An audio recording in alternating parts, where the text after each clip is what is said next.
Hello, I am Mac, at least for a day. This is my second in real life vlog, and the reason for this one is a very serious subject. Some of you may have noticed that I haven't uploaded much in the last few days. That's because I was dealing with an extremely trying time in my life, and I want to show you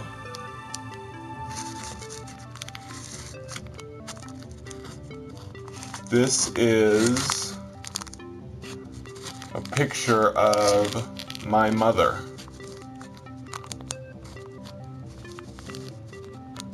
Her name was Maureen. She just passed away a few days ago. It was very sudden and unexpected. Around Christmas time, she started noticing some pain in her abdomen and didn't think much of it at the time. She'd had like a kidney stone before and she thought it might just be something like that. But about a month ago, the pain had gotten bad enough that she came up near where I live and had a doctor's appointment, and they checked and discovered some growths on her large intestine, and they weren't sure yet if it was malignant or benign, but the doctors offered to operate and remove the tumors, but she declined, not wanting to have such a major surgery. She wanted to try and use dieting and eating healthy to somehow get rid of the tumors, or we weren't even sure if they were, But then just about 2 weeks ago, the pain had continued to progress, and it was so severe that she came up to the emergency room again near where I live, and they took some fluid that had built up in her belly and did other tests and discovered that she actually had hundreds, or too many to count, cancer seedlings all over her intestines. So it was an advanced stage cancer. They think it may have been mesothelioma, but it was so severe, of course, that there was no treatment that they could do that would have done any good. It would have just done more harm. So chemo and radiation weren't possibilities. So she stayed in the hospital, and at first she was, able to sit up and stand up, and she was fine other than some pain. But over the course of just barely a week, it got worse and worse every single day. Every single day she got weaker because she couldn't eat. Her intestines weren't able to digest, so they made it so they set it up so that any food that she ate just went right back out through a tube, so that she wasn't constantly coughing and vomiting, and so that she could eat and have that comfort sensation. But it still was, not nourishing her at all. And she had an IV for hydrations, but she was getting malnourished, and over the course of a week, she just went downhill. She, got 2 weeks, she couldn't get up on her own, she had to have help, and then eventually she couldn't move at all, and we tried to get them to do some procedures to make her more comfortable, putting in like a feeding tube in her stomach. Well, not feeding tube, but just a tube that would empty her stomach instead of going through her nose, so that she wouldn't have this thing in her nose to get the food out. But it was already too late by the time they got around to getting ready to do that procedure. They said that she would have died from the anesthesia. And then I begged them to put in a tube in her belly that would just drain fluid, so she didn't have all this fluid building up, because her legs and her belly were completely swollen with fluid. And they tried to do that. They took her all the way to the surgery ward, but when they tried to lay her down on the table, the weight of all the fluid pressed on her lungs, and she was starting to suffocate, so they couldn't even do that. And at that point, of course, we knew that all hope was lost, and we couldn't even make things more comfortable for her. And so they made me sign over for her to go to hospice, which I really didn't like because they wouldn't let her have IV fluids, so she wouldn't be hydrated at all and she would die even faster. But I didn't really have a choice. But kind of I don't know, there's really nothing good about it, but she never went to hospice because she was already so far gone that night that they were going to take her to hospice the next morning, but that night she pretty much, well, she died clinically, but they revived her because I had refused to sign the do not resuscitate because she had always said that she didn't want something like that. She didn't want a living will. She didn't want us to sign do not resuscitate. So they brought her back to life, and she was in ICU on a respirator. And of course, she just couldn't move or anything, and many of her loved ones were there, including me, once I found out that she'd been taken to ICU. And I was durable power of attorney, and I made the very difficult choice to have them take the breathing tube, the respirator breathing tube, which was basically down her throat into her lungs, forcing oxygen into her lungs, but of course she still couldn't do anything. She was just, laying there. She could barely open her eyes.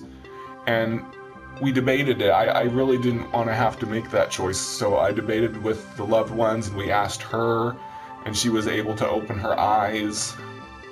And we asked her, do you want us to let you live longer? Do you want us to let you die and go to heaven? And she kind of responded to both, and she was able to just barely shrug her shoulders or shake her head yes or no, and she seemed completely undecided about it as well. She couldn't decide.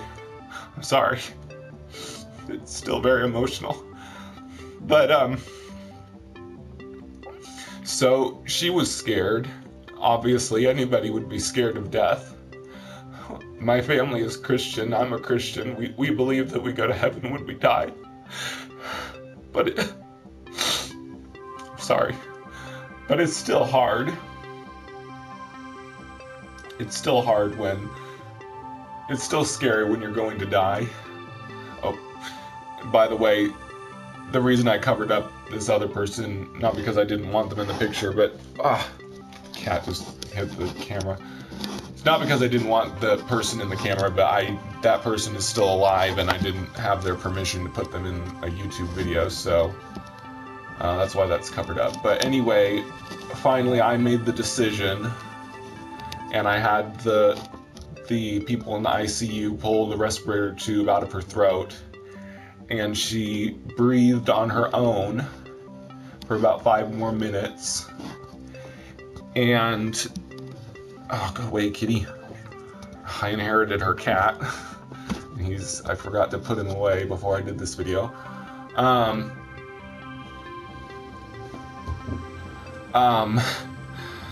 away, kitty. So she died within 5 minutes of having the respirator tube taken out, and I stayed with her the whole time and watched. I felt that was my punishment for making the decision.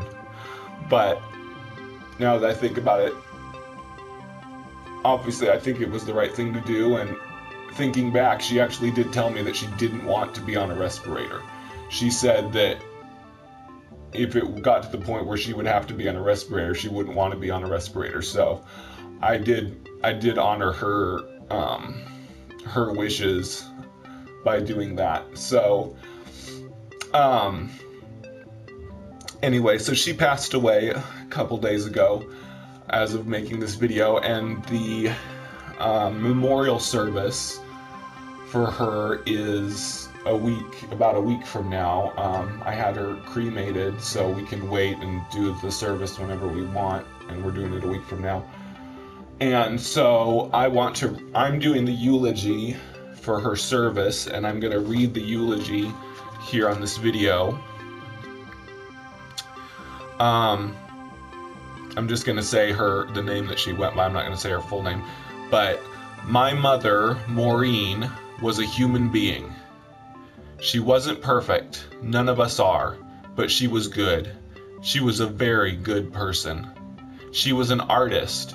She painted many beautiful paintings which still hang on the wall of my house today. When talking on the phone, she would doodle with a pen on a napkin and sketch the prettiest, most detailed flowers you've ever seen. I wish we had kept more of those napkins. She was a musician. She played the violin beautifully and also knew a few songs on the piano. I was not blessed with the same artistic and musical ability. She tried teaching me to play chopsticks to no avail. I couldn't even get the timing on the beat right. Do do do do do do do do do do do do do. And she was over there playing perfectly. Do do do do do do do do do do do do do do do do do do. Do do do do do do do do do. She was pragmatic. She was always looking at the bottom line. How much will this cost? Can we afford it? She was always sure to get as many complimentary refills and appetizers from the waiter as possible, but she was also always sure to tip the proper percentage as well. I don't want to say she was a hoarder. Let's just say she was meticulous. We have drawers full of utility bills from the past 20 years, each with the date paid and check number written on the outside. She saved every plastic bag we brought home from the grocery store, and when our cabinets were bursting at the seams with them, instead of throwing some away, she started cutting them into strips and knitting them into blankets and pet sleep mats. She was a teacher. She taught kindergartners and also inner city high school students. She taught me how to read. She taught me how to balance a checkbook. And she taught me that the secret to dancing freestyle is not caring how awkward you look. Like I said before, she wasn't perfect. She had a temper. Boy, did she have a temper. She didn't get really mad very often, but when she was pushed past her breaking point, let's just say Helen Marine could give Mount St. Helens a run for its money. She also made some mistakes in her life that brought her loved ones great pain and heartache. But you know what? None of that matters. Why? Because she knew Jesus Christ. She tried to be a good person, but she was also acutely aware that nothing she did could make up for the things she had done. She knew that only by the grace of God could she be forgiven and be used for good in this life and the next. Though her garments were stained crimson, he washed them white as snow. She wasn't perfect. None of us are. We all need Jesus in our hearts to be free from our sins. If we accept Jesus into our lives, we will see Helen Marine again in heaven, where she is now. My mother was human. What more do you need to know? Thank you. So, that's the eulogy I'm going to be giving. I know some people will probably judge me for being kind of brutally honest about her, but I think it would be a disservice to be sugarcoat and only say the nice things. It's important to understand that we're all human, we all make mistakes, and because that's a part of who we are, it's also, what has to be fixed. So those are my religious beliefs, and I'm sorry if that offends anyone, but that's just what I believe. And as far as grieving goes, if you're going through grieving, like I and others who know her are, I want to tell you a saying. I don't know if this saying was made by someone else or if I made it up, but I like to say, it is the living with which we must live. In other words, you can't keep living with the dead. You can't keep mourning them forever. You can't keep thinking and trying to dwell on them for too long, because if you try to live with the dead, you're just going to become one of the dead as well. So once you've finished your grieving, you need to get back to living with the living, and don't let, because anytime somebody dies, the best way you can honor them is to live your life in honor of them. Any good that you do will honor their memory because you continue living, you survived them, and it would be an insult to them if you became so sad at their death that you stopped living or stopped doing good in the world. That would be an insult to them. You need to keep living and show the world that that you can do good in honor of them. So that's my little vlog about my mother, Maureen. A wonderful, wonderful woman. She meant the world to me. I'm a terrible mama's boy because I would do anything that she wants. And now I'm a mama's boy without a mama, so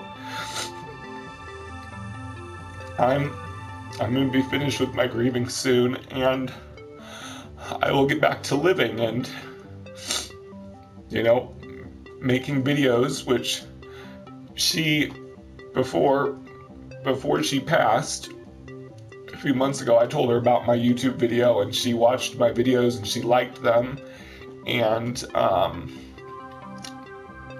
so I think, you know, bringing some joy to people that watch my videos and building community and positivity between people is one way. Sorry. Is one way that I can honor her memory. So I'll be back to normal video gameplay videos soon, and I hope to see you all then. I have been Mac. Thank you for joining me and sharing in this. And I'll catch you all soon in the future.